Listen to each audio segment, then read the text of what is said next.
For this Bible Versus video, we compared the all-new Transition Smuggler with the all-new Evil Following MB. They both got some updates this year. They both got similar travel numbers. They both come from small, edgy Pacific Northwest brands.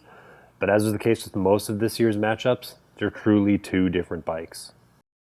And even though they're both 120 in the rear, the Transition Smuggler carries that travel a little bit differently. You sit a little bit deeper in it and it's a little more planted. And that extra weight kind of adds to that. Like, it is a little bit more of a trail hugging, bashing kind of machine. It doesn't climb like the Evil. Like that Evil, the Delta Link, when you pedal on it, it gets up and goes. Even though it has a slightly slacker seat angle than the Transition does, which, you know, that helps on the Transition.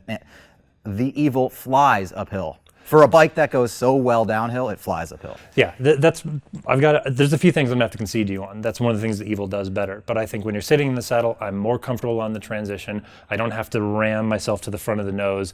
I'm just in a lot more efficient pedaling position. And I don't suffer at all from it having a little longer travel fork. It's a 140 versus a 130.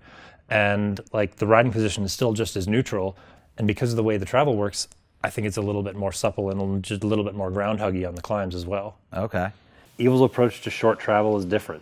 It's not willing to give up what it has without a fight, and it takes a different style of riding to get the most out of the Following MB. Man, I just think the Following, it just hits way above its mark. Like it's a 120 bike. They didn't change that. A lot of other bikes are going to 130. This stuck with 120 because it feels so much deeper than that. And I love the way that this is, it's an all-rounder for me. Like, it's kind of like a badass trail bike. It's not, I don't think that it's necessarily trying to be an all-mountain bike, which I think the Transition's a little bit more that, right? Like, it's a little bit more stretched out. It's a little bit slacker. It's running a longer fork.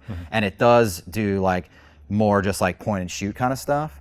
But I just like the Following for, like, its dancey, poppy attitude, and I feel like it's really supple for the amount of travel it has. So there you have it. The Transition Smuggler is designed to take care of a lot of business using just a little travel.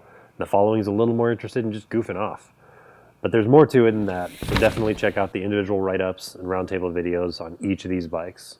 And so you don't miss out on any other roundtable videos, subscribe to Bike Mag's YouTube channel.